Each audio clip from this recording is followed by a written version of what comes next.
Okay. Our potential is one thing, what we do with it is quite another. Greetings to the principal, teachers, parents, and my fellow Gritty students. I am Yukta Praveen. And I am Srishti, the both of us from Ninth Garhwal Rifles. Before starting off, we would like to tell why we chose grit as our PBL course. I chose grit because I found it very intriguing. I'm never consistent in what I do, and I really want to work upon that. I also connected grit to the culture to be consistent with the school, and it just stood out to me among the other courses we could choose from. And I chose Grit as my PBL course because once once I researched what grit was all about, I was really fascinated by it. The keywords I could see in Google once I typed grit was perseverance, passionate, resilience, goals, etc. I understood that these are the attributes I want to have in myself, thus making me choose grit as my PBL course, thinking that it will help me inculcate these attributes. Now, let's start off by understanding the meaning of grit and what it means to us. Google defines grit as perseverance and passion to achieving long term goals. But eventually, in the sessions of grit, we understood that the meaning of grit to us is having a top level goal for a very long time and diligently working towards it. It is about understanding that there will be long days and evenings of setbacks, struggle, sacrifice, but at last all of this is worth it because ultimately our efforts will pay off as it will eventually fulfill our top level goals. In our second session of grit, we had an experiment where the students could connect with grit. With an intention in mind and paying attention towards working to a goal, we had to come up with a short term goal and achieve it within a week. My goal was to prioritize my physical health. To make it happen, I started waking up early and working out in the morning, as well as in the evening, which improved my stamina, and I still continue working towards that goal. And my goal was to pay attention on completing all of my incompletes in all the subjects in a week and intend to prioritize my work with a clear understanding of the topics. By and by, I'm still seeking to manage my time efficiently. On our fourth session of Grit, we watched TED Talks on three different people of three different age groups, contexts, and skills. The first TED Talk was by a 64-year-old, Diana Nyad. Never ever give up. The core idea I've taken from this talk is that willpower comes from within. We're never too old or too young to pursue our dreams. She helped us understand that a person is already defeated long before they actually fail if they give up mentally. She gave us an insight to never give up. The second TED Talk presented was by a 13-year-old, Sparsh Shah, Impossible to I Am Possible.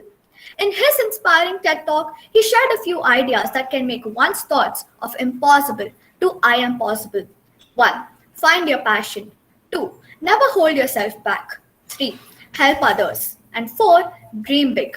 He gave us the message to face our obstacles and struggles, and in the end, you will find your reward.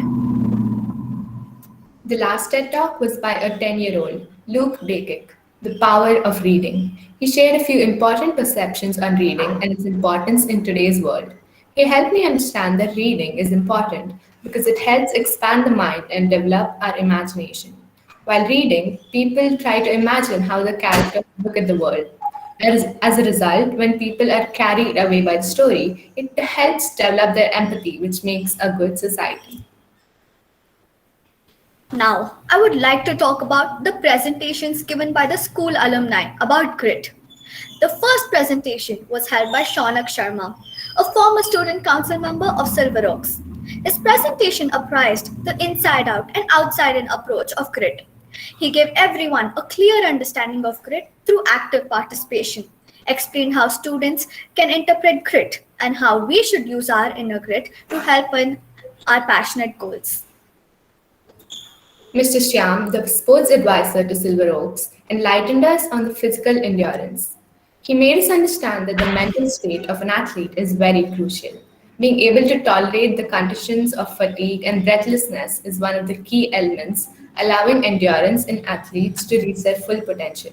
Speaking from experience, I can say that during a tournament, the pressure is just so much, and the self talk that athletes must have must be on a whole other level. Last but not the least, Miss Tejita, an alumnus of the school who has a PG diploma in counseling psychology. In her presentation, she helped students understand and reflect on our individual goals and how to focus on our strengths. She presented various examples of people who have developed grit and are really successful currently. She gave students insights on how to develop grit, clear plans on what to expect while working on our goals, and situations where we lose grit and how to overcome it. On the first day, we were asked to attempt the grit scale, which helped us understand our level of grit before the course. We attempted the same scale again, from which we could compare with ourselves before and after completing the course. We had seen such a great improvement in our level of grit thanks to all the discussions and activities. Now that we have learned so much about grit from this course, how are we going to implement our learning in our life in the future? Have what we learned this far really going to help us on a long term basis? Yukta, what do you think? Yes, absolutely. I'm going to continue building grit and keep working towards what I want to achieve. I aspire to develop my resilience by setting goals for myself and doing everything I can do to be consistent in working towards them. On that note, We would like to end our presentation by thanking everyone for being here and paying attention to what we had to share with you all. thank you.